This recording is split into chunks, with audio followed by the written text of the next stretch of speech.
ആശ്വാസം നേടാം. ഹൃത്തിനുള്ളിൽ ജീവൻ നൽകും വചനം, തിരുവചനം. പിതാവായ ദൈവത്തിൻ്റെ സ്നേഹവും പുത്രനായ യേശുക്രിസ്തുവിൻ്റെ കൃപയും ആശ്വാസദായകനായ പരിശുദ്ധാത്മാവിൻ്റെ സഹവാസവും ശാലോം പ്രേക്ഷകരായ നിങ്ങളുടെ കൂടെ എപ്പോഴും ഉണ്ടായിരിക്കട്ടെ. ദൈവവചനം ശ്രവിച്ച വചനം തിരുവചന ശുശ്രൂഷയിൽ നമുക്ക് പ്രവേശിക്കാം. മത്തായിയുടെ സുവിശേഷം 18-ാം അധ്യായം 18-ാം വാക്യം. സത്യം സത്യമായി ഞാൻ നിങ്ങളോട് പറയുന്നു, നിങ്ങൾ ഭൂമിയിൽ കെട്ടുന്നതെല്ലാം സ്വർഗത്തിലും കെട്ടപ്പെട്ടിരിക്കും, നിങ്ങൾ ഭൂമിയിൽ അഴിക്കുന്നതെല്ലാം സ്വർഗത്തിലും അഴിക്കപ്പെട്ടിരിക്കും. ക്രിസ്തുവിൽ സ്നേഹമുള്ളവരെ, കാരുണ്യത്തിൻ്റെ ഈ വർഷത്തിൽ കെട്ടുകൾ പൊട്ടിക്കുന്ന ഒരു ദൈവത്തെയാണ് ഫ്രാൻസിസ് പാപ്പ നമ്മുടെ മുമ്പിൽ ചിത്രീകരിക്കുന്നത്. പൂർണ്ണമായി നിരൂപാധികം കരുണ കാണിക്കുന്ന ഒരു ദൈവം, പാപങ്ങളിൽ നിന്ന് മനുഷ്യനെ സ്വതന്ത്രനാക്കുന്ന ഒരു ദൈവത്തെ ഈ കാരുണ്യത്തിൻ്റെ വർഷത്തിൽ എല്ലാവരും അനുഭവിക്കണമെന്ന് ആഗ്രഹിച്ചുകൊണ്ട് ഫ്രാൻസിസ് പാപ്പ കുമ്പസാരമെന്ന കൂദാശയുടെ പ്രാധാന്യത്തെ വൈദികർക്കും സഭാവിശ്വാസികൾക്കും പകർന്നു കൊടുക്കുകയാണ്. ഓരോ വൈദികനും ഈ കുമ്പസാരമെന്ന അനുരഞ്ജനമെന്ന കൂദാശയെ വളരെ മഹത്വമുള്ളതായി കരുതി കാരുണ്യത്തിൻ്റെ വർഷത്തിൽ എല്ലാവരോടും ദൈവത്തിൻ്റെ കാരുണ്യം ഈ കൂദാശയിലൂടെ എത്തിച്ചേർക്കണമെന്ന്, എല്ലാവർക്കും ലഭിക്കുവാനായിട്ട് വൈദികർ ശരിയായ നിലപാടുകൾ എടുക്കണമെന്ന് ഫ്രാൻസിസ് പാപ്പ പഠിപ്പിക്കുകയാണ്. ഈ അടുത്ത കാലത്ത് ഒരു ചെറുപ്പക്കാരൻ, +2 പഠിക്കുന്ന ഒരു ചെറുപ്പക്കാരൻ, അവൻ ജീവിതത്തിലെ ചില ദുശീലങ്ങൾ മൂലം അവനെ കൗൺസിലിങ്ങിന് കൊണ്ടുവന്ന് കുറവുകൾ, കുറ്റങ്ങളൊക്കെ അവൻ തിരിച്ചറിഞ്ഞു. അവൻ്റെ തന്നെ കുറവുകൾ മനസ്സിലാക്കി കഴിഞ്ഞു. അത് കഴിഞ്ഞപ്പോൾ പറഞ്ഞു, നല്ലൊരു കുമ്പസാരം നടത്തുക. നല്ലൊരു കുമ്പസാരം നടത്തി ഈ തിന്മകളിൽ നിന്നൊക്കെ വിടുതൽ പ്രാപിച്ച് ദൈവത്തിൻ്റെ കരുണ നീ സ്വീകരിക്കുക. അവനപ്പോൾ എങ്ങനെ കുമ്പസാരിക്കണമെന്നറിയില്ല. അവൻ വർഷങ്ങളായി കുമ്പസാരിച്ചിട്ട് കുമ്പസാരം എന്ന കൂദാശ എന്താണെന്ന് പോലും അവൻ മറന്നുപോയ ഒരു കാലഘട്ടത്തിലെത്തിയവൻ. ആദ്യ കുർബാന സ്വീകരിച്ചു. ആ നാളിൽ ഒരുങ്ങി പ്രാർത്ഥിച്ച് നല്ലൊരു കുമ്പസാരം നടത്തി ഈശോയെ സ്വീകരിച്ചു. ആദ്യത്തെ കുറച്ച് നാളുകളൊക്കെ ഈ കൂദാശ അവൻ സ്വീകരിച്ചു. എന്നാൽ ഉയർന്ന ക്ലാസ്സുകളിലേക്ക് പോയി തുടങ്ങിക്കഴിഞ്ഞപ്പോൾ ഈ കൂദാശയിൽ നിന്ന് അവൻ അകലാൻ തുടങ്ങി. കുമ്പസാരം എന്ന കൂദാശ അതിൻ്റെ മഹത്വം എന്താണെന്ന് പോലും തിരിച്ചറിയാതെ അവനൊരു സാധാരണ ക്രിസ്ത്യാനിയായിട്ട് ജീവിക്കുകയായിരുന്നു. ഈ കാലഘട്ടത്തിലാണ് ഇങ്ങനെ ഒരു കൗൺസിലിങ്ങുമായിട്ട് ബന്ധപ്പെട്ട് അവൻ അവിടെ എത്തിയത്. എങ്ങനെ കുമ്പസാരിക്കണമെന്നും കുമ്പസാരത്തിൻ്റെ പ്രാധാന്യത്തെക്കുറിച്ചുമൊക്കെ പറഞ്ഞ് മനസ്സിലാക്കിപ്പിച്ച് ആദ്യ കുർബാന എടുക്കുമ്പോൾ കുമ്പസാരം എന്ന കൂദാശയെക്കുറിച്ച് എങ്ങനെ പഠിപ്പിക്കുന്നു അതേപോലെയൊക്കെ ഈ വിദ്യാർത്ഥിയെ പഠിപ്പിച്ച് നല്ലൊരു കുമ്പസാരത്തിനായിട്ട് ഒരുക്കി. ക്രിസ്തുവിൽ സ്നേഹമുള്ളവരെ, ഇന്ന് പലർക്കും എങ്ങനെ കുമ്പസാരിക്കണമെന്ന് പോലും അറിയില്ല. ഈ കുമ്പസാരം എന്ന കൂദാശയ്ക്ക് എന്തർത്ഥമിരിക്കുന്നു, എന്താണ് പ്രാധാന്യമെന്ന് പോലും മനസ്സിലാക്കാതെയൊക്കെയാണ് ഇന്ന് വിശ്വാസ ജീവിതം നയിക്കുന്ന വിശ്വാസികൾ ഇന്ന് സഭയിൽ ചിലരെയൊക്കെ നമുക്ക് കണ്ടുമുട്ടാനായിട്ട് സാധിക്കുക. മഹാത്മാഗാന്ധിജിയുടെ ജീവിതത്തിലെ ഒരു സംഭവം ഇപ്രകാരമാണ്. അദ്ദേഹത്തിൻ്റെ യുവത്വത്തിൻ്റെ നാളിൽ കുറച്ച് ചെറുപ്പക്കാരോട് ചേർന്ന് അടിപൊളിയായിട്ട് ആഘോഷിക്കാനായിട്ട് ആഗ്രഹിച്ച് കുറച്ച് പൈസ ലഭിക്കാനായിട്ട് ആഗ്രഹിച്ചു. ഇത് നടക്കുന്നത് ഗാന്ധിജിക്ക് 13 വയസ്സുള്ളപ്പോഴാണ്. ഈ ഗാന്ധിജിക്ക് 13 വയസ്സുള്ളപ്പോൾ അദ്ദേഹം ഈ പണത്തിന് വേണ്ടി സഹോദരൻ്റെ സ്വർണ്ണാഭരണത്തിൽ നിന്ന് കുറച്ച് മുറിച്ചെടുത്തു. ആ മുറിച്ചെടുത്ത ആ ദിവസം തന്നെ, ആ ദിവസം മുതൽ ഗാന്ധിജിയുടെ ഉള്ളിൽ വല്ലാത്തൊരു കുറ്റബോധം ഉണ്ടാകുകയാണ്, വല്ലാത്തൊരു വിഷമം. ഇത് ചെയ്തത് തെറ്റല്ലേ, ഇത് ചെയ്യാൻ പാടില്ല. ആ പൈസ കൊണ്ട് ആഹ്ലാദം ആഘോഷിക്കുവാനായിട്ടൊക്കെ കടന്നു പോയിട്ടും ഈ ഗാന്ധിജിക്ക് പക്ഷേ ആ ഉള്ളിലെ വിഷമം വല്ലാത്ത ഇതായി. ഇതെങ്ങനെ ആരോട് പറയുമെന്നുള്ള ആകുലതയായി. അവസാനം ഗാന്ധിജി തീരുമാനിക്കുകയാണ് അപ്പനോട് തന്നെ ഇത് പറയാം. പക്ഷേ അപ്പനോട് നേരിട്ട് പറയാനായിട്ടുള്ള ധൈര്യക്കുറവുണ്ട്. അതുകൊണ്ട് ഗാന്ധിജി ചെയ്ത എന്താ, ഗാന്ധിജി ഒരു പേപ്പർ എടുത്ത് ഈ നടന്ന സംഭവം ഒന്ന് നന്നായിട്ട് വിഷമിപ്പിക്കുന്ന രീതിയിൽ അവന് പശ്ചാത്താപത്തോടെ ഒന്ന് എഴുതി. അത് എഴുതിയിട്ട് പേടിച്ച് അപ്പൻ്റെ അരികിലേക്ക് കൊണ്ട് കൊടുത്തു. ഗാന്ധിജി പറയുന്നത് ഇപ്രകാരമാണ്. അദ്ദേഹത്തിൻ്റെ ആ ജീവചരിത്രത്തിൽ എഴുതിയിരിക്കുന്ന ഇങ്ങനെയാണ്: ആ കത്ത് അപ്പൻ വാങ്ങിച്ചു. അല്പനേരം ആ കത്തിൽ അപ്പൻ ഇങ്ങനെ വിറയ്ക്കുന്ന കൈകളോടെ ഞാൻ കൊടുത്ത കത്ത് അത് വായിച്ചു. കണ്ണുനീർ തുള്ളികൾ ആ കടലാസിൽ അടർന്നു വീഴുന്നത് ഞാൻ കണ്ടു. അദ്ദേഹം കരഞ്ഞു, പിന്നെ ഞാനും കരഞ്ഞു. പ്രിയമുള്ളവരെ, കുമ്പസാരം എന്ന കൂദാശയുടെ മഹത്വം അറിയണമെങ്കിൽ, പ്രിയമുള്ളവരെ, സ്നേഹമുള്ള ഒരു അപ്പൻ്റെ മുമ്പിൽ നമ്മുടെ കുറവുകൾ പറയുമ്പോൾ അപ്പൻ സ്നേഹത്തോടെ നമ്മുടെ പാപങ്ങളെ കഴുകിക്കളയുന്ന ആ ഒരു വലിയ കൂദാശയാണ് കുമ്പസാരം.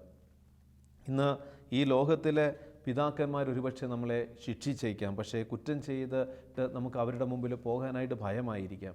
എന്നാൽ ദൈവത്തിൻ്റെ മുമ്പിൽ നമ്മൾ ഭയപ്പെടേണ്ട ആവശ്യമില്ല. കാരണം ദൈവം കരുണയോടെ വിളിക്കുകയാണ് ഈ കാരുണ്യം തരാൻ. പാപത്തിൻ്റെ കുറവുകൾ, വീഴ്ചകൾ നിൻ്റെ ജീവിതത്തിൽ സംഭവിച്ചിട്ടുണ്ടെങ്കിലും നീ കരുണയോടെ എൻ്റെ കരുണയിൽ ആശ്രയിച്ച് കുമ്പസാരത്തിനായിട്ട് അണയുകയാണെങ്കിൽ നിനക്ക് നിരുപാധികം പാപക്ഷമ ലഭിക്കും. ഇന്ന് കുടുംബങ്ങളിലെ വ്യക്തി ജീവിതങ്ങളിൽ പലപ്പോഴും വ്യക്തികൾക്ക് ഉയരാൻ കഴിയാത്തതിൻ്റെ ഒരു ഘടകം കുമ്പസാരം എന്ന കൂദാശ വളരെ വിലയുള്ളതായി കരുതി അത് സ്വീകരിക്കുവാനായിട്ട് മടിക്കുന്നത് കൊണ്ടാണ്. ഒത്തിരി കുറവുകൾ, പാപങ്ങൾ ഉള്ളിൽ കൊണ്ടു നടക്കുന്നത് കൊണ്ട് ദൈവാനുഗ്രഹങ്ങൾ വ്യക്തി ജീവിതത്തിലേക്ക് കടന്നു വരുന്നില്ല. ദൈവത്തിൻ്റെ കരുണ ഒരു വ്യക്തിയിൽ നിറയപ്പെടുന്നില്ല. കരുണയുടെ ഈശോയുടെ കരുണയെക്കുറിച്ച് ലോകത്തിന് മുമ്പിൽ വെളിപ്പെടുത്തുവാനായിട്ട് ഈശോ ഉപയോഗിച്ച സിസ്റ്റർ ഫൗസ്റ്റീനയോട് ഈശോ തന്നെ ഒരിക്കൽ പറയുകയാണ്, ഫൗസ്റ്റീനയോട് പറയുകയാണ്, കുമ്പസാരക്കൂട്ടിലെ വൈദികനിൽ ഞാനാണ് മറഞ്ഞിരിക്കുന്നത്. കുമ്പസാരക്കൂട്ടിലിരിക്കുന്ന വൈദികനിൽ ഞാനാണ് മറഞ്ഞിരിക്കുന്നതെന്ന് ഫൗസ്റ്റീനയോട് പറഞ്ഞുകൊണ്ട് ഈ കരുണയുടെ കരുതൽ എത്രമാത്രം ഈ കൂദാശയിലൂടെ ദൈവം മനുഷ്യകുലത്തിന് നൽകുന്നുവെന്ന് പഠിപ്പിക്കുകയാണ്. ദിവ്യകാരുണ്യത്തിൽ ഈശോ എങ്ങനെ മറഞ്ഞിരിക്കുന്നു, അതുപോലെ തന്നെ കുമ്പസാരക്കൂട്ടിൽ പാപിയുടെ അനുതാപം കേൾക്കുവാനായിട്ട്, പാപിയുടെ ആ പശ്ചാത്താപം സ്വീകരിച്ച് കരുണ കൊടുക്കുവാനായിട്ട് ഇരിക്കുന്ന വൈദികനിൽ മറഞ്ഞിരിക്കുന്നത് ക്രിസ്തു തന്നെയാണ്. അതുകൊണ്ട് ഈ കാരുണ്യത്തിൻ്റെ കൂദാശ വലിയ വിലയുള്ളതായിട്ട് നമ്മൾ കരുതണം. പാപമോചനം നമ്മുടെ ജീവിതത്തിൽ, കുമ്പസാരം എന്ന് പറയുന്നത് സ്വബോധത്തോടെയുള്ള തിരിച്ചു വരവാണ്. നമ്മൾ കാണുന്നുണ്ട് ലൂക്കായുടെ സുവിശേഷത്തിൽ 15-ാം അധ്യായത്തിൽ നമ്മൾ കാണുന്നുണ്ട്. അതുപോലെ തന്നെ ലൂക്കായുടെ സുവിശേഷത്തിൽ സുബോധം നഷ്ടപ്പെട്ട ആ ധൂർത്തപുത്രൻ അവൻ തിരിച്ചു വരികയാണ്. ലൂക്കയുടെ സുവിശേഷത്തിൽ നമ്മളത് വായിക്കുന്നുണ്ട്. ധൂർത്തപുത്രൻ എങ്ങനെയാണ് പന്നിക്കുഴിയിലേക്ക് ചെന്ന് വീഴുന്നു, എല്ലാം നശിപ്പിച്ച് തകർച്ചയിൽ കിടക്കുമ്പോൾ അവന് സുബോധമുണ്ടാകുകയാണ്. കുമ്പസാരം എന്ന കൂദാശയിൽ ആദ്യം ഉണ്ടായിരിക്കേണ്ടത് ഇതാണ്. നമ്മൾ നല്ല കുമ്പസാരത്തിന് വേണ്ട കാര്യങ്ങൾ പഠിക്കുമ്പോഴറിയാം, ഒന്ന് പാപത്തെക്കുറിച്ചുള്ള ഒരു സുബോധമുണ്ടാകണം. ആദ്യം ദൈവകാരുണ്യത്തിൻ്റെ കുറിച്ച് ധ്യാനിക്കുന്നതോടൊപ്പം ചെയ്ത ആ ബലഹീനതകളെ ഓർത്ത് അതിനെ ഓർത്തൊരു സുബോധമുണ്ടായിരിക്കണം. ധൂർത്തപുത്രൻ പിതാവിൽ നിന്ന് അകന്ന് പന്നിക്കുഴിയിൽ ചെന്ന് വീഴുന്നത് നമ്മൾ കാണുന്നുണ്ട്. ആ പന്നിക്കുഴിയിൽ കിടക്കുമ്പോഴാണ് അവന് സുബോധം ലഭിക്കുന്നത്. കാരണം ഇവിടെ കിടക്കേണ്ടവനല്ല, പാപത്തിൻ്റെ പിടിയിൽ കിടന്ന് അമരേണ്ട ജീവിതമല്ല. അവന് ആ സുബോധം ലഭിച്ചു കഴിയുമ്പോൾ ലൂക്കായുടെ സുവിശേഷം 15 കാണുന്നുണ്ട് ധൂർത്തപുത്രൻ്റെ തീരുമാനം, ഇനി തിരിച്ചു പോകാം. അവൻ തീരുമാനമെടുക്കുകയാണ്, പിതാവിൻ്റെ അരികിലേക്ക് തിരിച്ചു പോകുവാനായിട്ടുള്ള തീരുമാനമെടുക്കുകയാണ്. കുമ്പസാര ഇതിലും നമുക്കുണ്ടായിരിക്കേണ്ട ഒന്നാമത്തെ ഇതാണ്, പാപത്തെക്കുറിച്ചുള്ള ഒരു സുബോധം ലഭിച്ചു വന്നാൽ പിതാവിൻ്റെ അരികിലേക്ക് പോകാനായിട്ടുള്ളൊരു മനസ്സുണ്ടാകണം.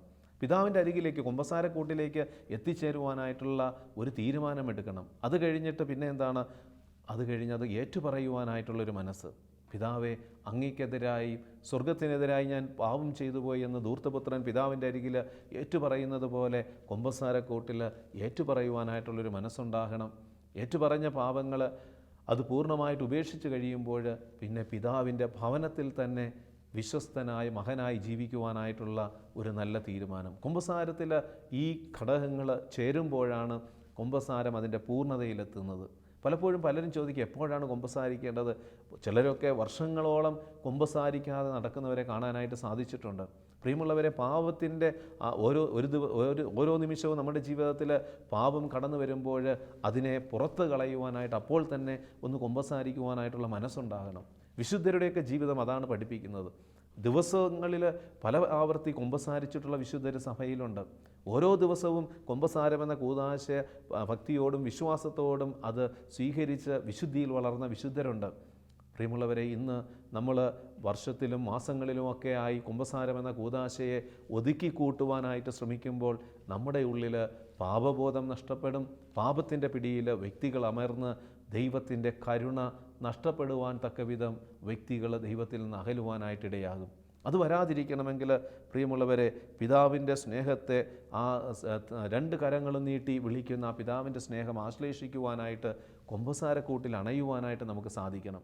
കുമ്പസാരക്കൂട്ടിൽ പോകുമ്പോൾ ഈ ഒരു തിരിച്ചറിവുണ്ടാകണം, ഇതാ എനിക്ക് വേണ്ടി ദൈവം സൗഖ്യപ്പെടുത്തുവാനായിട്ട് അവിടെ കാത്തിരിക്കുകയാണ്. ബെത്സയിദ കുളത്തിൽ ഇറങ്ങി സ്നാനം ചെയ്ത് പുറത്തേക്ക് വരുമ്പോൾ പൂർണ്ണ സൗഖ്യത്തിലേക്ക് നമ്മൾ വരുന്നു എന്നുള്ള ആ ഒരു തിരിച്ചറിവ് കൂടി കുമ്പസാരം എന്ന കൂദാശയിൽ നമുക്കുണ്ടായിരിക്കണം. കാരണം ദൈവത്തിൻ്റെ കരുണ ഒഴുകിയിറങ്ങുന്ന കൂദാശയാണ്. യേശുവിൻ്റെ കാൽവരി ബലിയുടെ തിരുരക്തത്തിൻ്റെ ശക്തി ഒരു വ്യക്തി ജീവിതത്തിലേക്ക് കടന്നു വരുന്ന ഒരു കൂദാശ കൂടിയാണ് കുമ്പസാരം. കാരണം അവൻ്റെ രക്തത്താൽ നമ്മുടെ പാപങ്ങൾ അവൻ കഴുകിക്കളയുവാനായിട്ട് തയ്യാറായി. കുമ്പസാരം എന്ന കൂദാശയിലൂടെ യേശുവിൻ്റെ രക്തം നമ്മുടെ ജീവിതത്തിലേക്ക് ഒഴുകിയിറങ്ങി നമ്മുടെ പാപങ്ങൾ നാം ഏറ്റുപറഞ്ഞ അനുതാപത്തോടെ പശ്ചാത്താപത്തോടെ നമ്മൾ ദൈവത്തോടെ ഏറ്റുപറഞ്ഞ പാപങ്ങൾ കഴുകപ്പെടുകയാണ്. പിന്നെ വീണ്ടും ഒരു പുതിയ സൃഷ്ടിയായിട്ട് മാറുകയാണ്. അപ്പോൾ നല്ലൊരു കുമ്പസാരത്തിന് വേണ്ട ഈ 5 കാര്യങ്ങൾ എപ്പോഴും നമ്മുടെ ജീവിതത്തിൽ ഉണ്ടായിരിക്കണം. ആദ്യം നമ്മൾ ഈ ധൂർത്തപുത്രൻ്റെ ജീവിത അനുഭവമായിട്ട് ബന്ധപ്പെടുത്തി തന്നെ നല്ല കുമ്പസാരത്തിന് വേണ്ട 5 കാര്യങ്ങൾ അവിടെ കാണാനായിട്ട് സാധിക്കും. ഒന്ന്, പാപങ്ങളെപ്പറ്റി ഓർക്കണം. പിതാവിനോട് മറുതലിച്ചു പോയതിൻ്റെ ആ പാപത്തെപ്പറ്റി ധൂർത്തപുത്രൻ ഓർക്കുകയാണ്. പിന്നെ അതിനെ ഓർത്ത് പശ്ചാത്തപിക്കുകയാണ്. രണ്ടാമത് പശ്ചാത്തപിച്ചിട്ട് പാപങ്ങൾ ഏറ്റുപറയുവാനായിട്ട് ആ പന്നിക്കുഴിയിൽ നിന്ന് എഴുന്നേറ്റ് പശ്ചാത്താപത്തോടെ പാപങ്ങൾ ഏറ്റുപറയുവാനായിട്ട് പിതാവിൻ്റെ അരികിലേക്ക് എത്തുന്നു. പശ്ചാത്തപിച്ച് തുടർന്ന് പിതാവിൻ്റെ മുമ്പിൽ പാപങ്ങൾ ഏറ്റുപറഞ്ഞ് പിന്നെ അവൻ പ്രതിജ്ഞ എടുക്കുകയാണ്, ഇനി അപ്പനെ വിട്ട് ഞാൻ പോവുകയില്ല, അപ്പൻ്റെ കൂടെ ഞാൻ വിശ്വസ്തനായിട്ട് ഇനി അപ്പൻ്റെ ജീവിതത്തിൽ ചേർന്ന് നിന്ന് പിതാവിൻ്റെ ഭവനത്തിൽ കഴിയുമെന്ന് ഉള്ള നിലപാട് ഈ ധൂർത്തപുത്രൻ എടുക്കുകയാണ്. കുമ്പസാരക്കൂട്ടിലേക്ക് അണയുമ്പോൾ ഈ 5 കാര്യങ്ങൾ ഒരു വ്യക്തി ബോധപൂർവം തൻ്റെ ജീവിതത്തിൽ പ്രാവർത്തികമാക്കുവാനായിട്ട് സാധിക്കുമ്പോഴാണ് കുമ്പസാരം ഒരു അനുഗ്രഹമായിട്ട് മാറുന്നത്. ഒപ്പം തന്നെ അതിന് പരിഹാരം ചെയ്യുന്ന ഒരു ജീവിതശൈലി കൂടി ഉണ്ടായിരിക്കണം. സക്കയൂസിൻ്റെ ജീവിതമാണ് അതിന് നമ്മൾ ധ്യാനിക്കേണ്ടത്. സക്കയൂസ് കുറവ് തിരിച്ചറിഞ്ഞ് കഴിയുമ്പോൾ അവൻ അത് തിരിച്ചറിഞ്ഞ് യേശുവിൻ്റെ ആ രക്ഷ സ്വീകരിക്കുവാനായിട്ട് തയ്യാറായി കഴിയുമ്പോൾ സക്കയൂസ് പറയുന്നുണ്ട്, ഞാൻ ആരുടെയെങ്കിലുമൊക്കെ വക വഞ്ചിച്ചെടുത്തിട്ടുണ്ടെങ്കിൽ അത് 4 ഇരട്ടിയായിട്ട് കൊടുക്കുന്നു, എൻ്റെ സ്വത്തിൻ്റെ പകുതി ദരിദ്രർക്ക് കൊടുക്കുകയാണ്. പ്രിയമുള്ളവരെ, ഇതുപോലെയാണ് കുമ്പസാരം. നമ്മുടെ പാപങ്ങൾ മൂലം ആർക്കൊക്കെ നഷ്ടം സംഭവിച്ചിട്ടുണ്ടോ അതിനൊക്കെ പരിഹാരം ചെയ്തുകൊണ്ട് ജീവിക്കാനായിട്ട് കഴിയണം. നമ്മുടെ തെറ്റായ ജീവിതശൈലി മൂലം നമ്മുടെ മാതാപിതാക്കൾക്ക്, നമ്മുടെ കുടുംബത്തിലുള്ളവർക്ക്, നമ്മുടെ അയൽക്കാർക്ക്, കൂട്ടുകാർക്കൊക്കെ നമ്മുടെ ജീവിതം ഒരു ഭാരമായി തീർന്നിട്ടുണ്ടെങ്കിൽ അതിന് പരിഹാരം ചെയ്തുകൊണ്ട് സ്നേഹത്തിൻ്റെയും കരുതലിൻ്റെയും അവരെ ഉൾക്കൊള്ളുവാനായിട്ടുള്ള നല്ല മനസ്സിൻ്റെയും ഉടമകളായിട്ട് തുടർന്ന് ജീവിക്കുമ്പോഴാണ് കുമ്പസാരത്തിൻ്റെ അഭിഷേകവും ദൈവത്തിൻ്റെ കരുണ നമ്മളെ പൊതിഞ്ഞു നിൽക്കുന്ന അനുഭവവും നമുക്ക് അനുഭവിക്കുവാനായിട്ട് സാധിക്കുകയുള്ളൂ. ഇന്ന് പലരും കുമ്പസാരത്തിൽ നിന്ന് അകലുവാനായിട്ട് പല തെറ്റിദ്ധാരണകൾ അവരുടെ ഉള്ളിലുണ്ട്. എന്തിനു വേണ്ടിയാണ് ഞാൻ ഈ വൈദികനോട് ചെന്ന് കുമ്പസാരിക്കേണ്ടത്? എനിക്ക് നേരിട്ട് ദൈവത്തോട് പറഞ്ഞാൽ പോരെ? അങ്ങനെയുള്ള തെറ്റായ ധാരണകൾ. മറ്റു ചിലരെന്താണ്, വൈദികർ മനുഷ്യരാണ്, അവർക്ക് പരിമിതികൾ കുറവുകളില്ലേ? പരിമിതികളും കുറവുകളുമുള്ള ഒരു വൈദികൻ്റെ അരികിൽ ഞാനെന്തിനു ചെന്ന് എൻ്റെ പാപങ്ങൾ പറയണമെന്ന് ചിന്തിക്കുന്ന വിശ്വാസികളെ നമുക്ക് കാണാനായിട്ട് സാധിക്കും. പക്ഷേ ഇത് ദൈവത്തിൻ്റെ സംവിധാനമാണ്, ദൈവം ക്രമപ്പെടുത്തിയിരിക്കുന്നതാണ്. ദൈവം നമ്മുടെ പാപങ്ങൾ, ഈ ലോകത്തിൻ്റെ പാപങ്ങൾ ഈ ഭൂമിയിൽ നിന്ന് മാറ്റുവാനായിട്ട് വൈദികനിലൂടെയാണ് ദൈവം പ്രവർത്തിക്കുന്നത്. ദൈവം ചില മാനദണ്ഡങ്ങളുണ്ട് ദൈവത്തിന്. ഫൗസ്റ്റീനോട് പറഞ്ഞതുപോലെ, കാരണം കുമ്പസാരക്കൂട്ടിലെ വൈദികൻ്റെ പിന്നിൽ മറഞ്ഞിരിക്കുന്നത് ഞാൻ തന്നെയാണെന്ന് ക്രിസ്തു ഫൗസ്റ്റീനയ്ക്ക് വെളിപ്പെടുത്തി കൊടുക്കുമ്പോൾ, പ്രിയമുള്ളവരെ ഓർക്കണം ഈ കൂദാശയുടെ വലിയ ശക്തി. കരുണയുടെ ദൈവം കുമ്പസാരക്കൂട്ടിൽ കാത്തിരിക്കുകയാണ് കുറവുകൾ, ബലഹീനതകളുള്ളവരെ സൗഖ്യപ്പെടുത്തി ബലമുള്ളവരാക്കി മാറ്റുവാൻ. അപ്പോൾ പ്രിയമുള്ളവരെ, അനുതാപമുള്ള ഒരു മനസ്സില്ലാതെ നമ്മൾ കുമ്പസാരിക്കുകയാണെങ്കിൽ ആ കുമ്പസാരം അനുഗ്രഹമായിട്ട് മാറുകയില്ല. ഒരു ചടങ്ങ് തീർക്കുന്ന മനോഭാവത്തിൽ ഒരിക്കൽ ഒരു വൈദികൻ പറഞ്ഞ അനുഭവം ഇതാണ്, അച്ഛാ ഞാൻ കുമ്പസാരക്കൂട്ടിൽ ചെന്നിരുന്നാൽ പെട്ടെന്ന് ചിലർ സ്ഥിരമായിട്ട് വരുന്നവർ ഓടിയെത്തും. കുമ്പസാരക്കൂട്ടിൽ ഇരിക്കുന്ന കണ്ടു കഴിഞ്ഞാൽ മതി. ചിലരോട് അപ്പോൾ ചോദിച്ചു, എന്തിനാണ് ഇങ്ങനെ ഒരു പാപമില്ലാതെ പാവബോധമില്ലാത്ത രീതിയിൽ വന്ന് ചെറിയ രീതിയിൽ ഇങ്ങനെ കാണുമ്പോൾ, വൈദ്യനെ കാണുമ്പോൾ ഒന്ന് കുമ്പസാരിച്ച് കളയാമെന്നുള്ള മനോഭാവത്തോടെ വരുന്നു. അപ്പോൾ ആ വൈദ്യൻ തിരിച്ചറിഞ്ഞു ഇത് കാരണം അനുതാപമില്ലാത്ത ഉള്ള കുമ്പസാരമാണ്. അപ്പോൾ അദ്ദേഹം എന്ത് ചെയ്തു, വെറുതെ ചെന്ന് കുമ്പസാരക്കൂട്ടിലിരിക്കുന്ന ആ പതിവ് നിർത്തി. അദ്ദേഹം പിന്നെ ദേവാലയത്തിലിരിക്കും. കുമ്പസാരിക്കാൻ ആവശ്യമുള്ള വ്യക്തികൾ വൈദികനോട് ആവശ്യപ്പെടുമ്പോൾ മാത്രം അദ്ദേഹം ചെന്ന് കുമ്പസാരക്കൂട്ടിൽ എത്തും. പ്രിയമുള്ളവരെ, നമ്മൾ വൈദികനെ നോക്കിക്കൊണ്ട് വൈദികന് വേണ്ടി കുമ്പസാരിക്കുന്ന മനോഭാവം പാടില്ല. അയ്യോ, അച്ഛൻ വെറുതെ കുമ്പസാരക്കൂട്ടിലിരിക്കുകയല്ലേ, ഒന്ന് കുമ്പസാരിച്ചിട്ട് പോകാം. അതല്ല, ഇതൊരു ചടങ്ങ് തീർക്കുന്ന ഒരു മനസ്സോടുകൂടി ചെയ്യേണ്ട ഒരു കൂദാശയല്ല. പാപബോധത്തോടും പശ്ചാത്താപത്തോടും കൂടി വന്നുപോയ പാപങ്ങളെ, തെറ്റുകളെ തമ്പുരാൻ്റെ മുമ്പിൽ കണ്ണുനീരോടെ ഏറ്റുപറയുവാനായിട്ടുള്ള ഒരു മനസ്സോടുകൂടി വേണം കുമ്പസാരക്കൂട്ടിലേക്ക് നമ്മൾ നടന്നു നീങ്ങേണ്ടത്. അതല്ലാതെ മറ്റുള്ളവരെന്ത് വിചാരിക്കും, കുമ്പസാരിച്ചില്ലെങ്കിൽ മറ്റുള്ളവരെന്ത് വിചാരിക്കും, കുമ്പസാരം നടത്തിയില്ലെങ്കിൽ വീട്ടിലുള്ളവരെന്ത് വിചാരിക്കും എന്നൊക്കെ കരുതി ഒരു ചടങ്ങുള്ള ഒരു യാന്ത്രികമായിട്ടുള്ള കുമ്പസാരമാണെങ്കിൽ അവിടെ ദൈവത്തിൻ്റെ കാരുണ്യം നമുക്ക് സ്വന്തമാക്കാനായിട്ട് നമ്മുടെ മനോഭാവങ്ങൾ തടസ്സം നിൽക്കുമെന്ന് നമ്മൾ തിരിച്ചറിയണം. പ്രിയമുള്ളവരെ, ദൈവത്തിൻ്റെ കരുതലും സ്നേഹവും നമ്മുടെ ജീവിതത്തിൽ ഓരോ പ്രാവശ്യം അനുഭവിക്കുന്നുണ്ട്. നമ്മൾ കാണുന്നുണ്ട്, നിങ്ങൾ സൗഖ്യം പ്രാപിക്കുവാനായി പരസ്പരം പാപങ്ങൾ ഏറ്റുപറയുകയും പ്രാർത്ഥിക്കുകയും ചെയ്യുമെന്ന് യാക്കോബ് ശ്ലീഹ തൻ്റെ ലേഖനത്തിൽ 5-ാം അധ്യായം 16 പറയുന്നുണ്ട്. നമ്മൾ സൗഖ്യം പ്രാപിക്കണമെങ്കിൽ, നമ്മൾക്ക് പൂർണ്ണമായ സൗഖ്യം ലഭിക്കണമെങ്കിൽ പൂർണ്ണമായി നല്ലൊരു കുമ്പസാരത്തിന് അണയുവാനായിട്ട് സാധിക്കണം. അസീസിയിലെ ഫ്രാൻസിസിൻ്റെ ജീവിതത്തിൽ അതേ ഒരു സംഭവം അദ്ദേഹത്തിൻ്റെ ജീവചരിത്രം എഴുതിയ സെലാനോ രേഖപ്പെടുത്തിയിട്ടുണ്ട്. അത് ഫ്രാൻസിസിൻ്റെ പ്രവചന വരത്തെ തെളിയിക്കുവാനായിട്ടുള്ള ഒരു സംഭവമായിട്ട് കാണാനായിട്ട് സാധിക്കും. അപ്പോൾ ഫ്രാൻസിസിൻ്റെ സഹോദരങ്ങളുടെ കൂട്ടത്തിൽ വ്യത്യസ്തമായ രീതിയിൽ ചിന്തിക്കുകയും ജീവിക്കുകയും ചെയ്യുന്ന ഒരു ചെറുപ്പക്കാരനുണ്ടായിരുന്നു.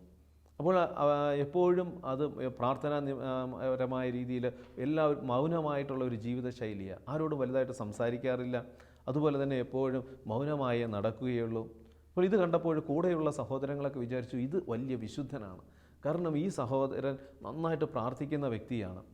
പക്ഷേ ഫ്രാൻസിസിനറിയാം, ഫ്രാൻസിസ് ആ ആശ്രമം സന്ദർശിക്കാൻ എത്തിയപ്പോൾ അവിടെയുള്ള എല്ലാ സന്യാസിമാരും പറഞ്ഞു, ഈ ചെറുപ്പക്കാരൻ നല്ല പ്രാർത്ഥനയുള്ളതാണ്.